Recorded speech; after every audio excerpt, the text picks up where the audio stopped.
गणेशोत्सव आता उत्साहात साजरा होतोच, अजून उत्साहाने साजरा होईल।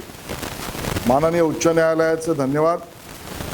विशेषतः आमच्या गणेशोत्सव मंडळाचे सर्व सदस्य, समन्वय समिती, महासंघ, मूर्तिकार उत्सव समिती या सगळ्यांच्या प्रयत्नांना यश आणि विशेष सहकार्याची भूमिका माननीय मुख्यमंत्री देवेंद्र फडणवीसजींनी घेतली, त्याबद्दल त्यांचं मनापासून धन्यवाद।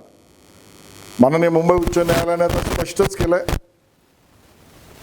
जुलै 2025 ला दिलेले आदेश हे आता यापुढेही लागू राहतील।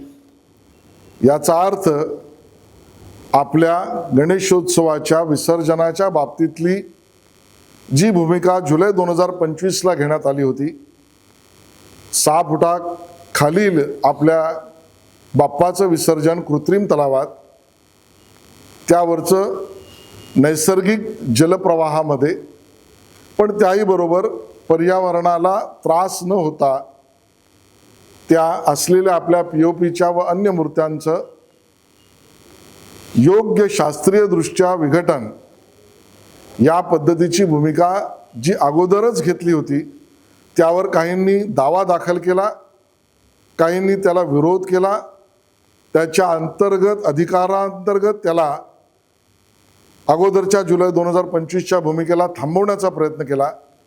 अलाहिदा आता कोर्टाने न्याय दिला, सगळी विघ्न दूर झाली आणि माननीय मुख्यमंत्री महोदयांनी आणि सरकारने न्यायालयासमोर जी भूमिका मांडली, मुंबई महानगरपालिका, पर्यावरण विभाग या सगळ्यांनी त्या भूमिकेला यश मिळालं।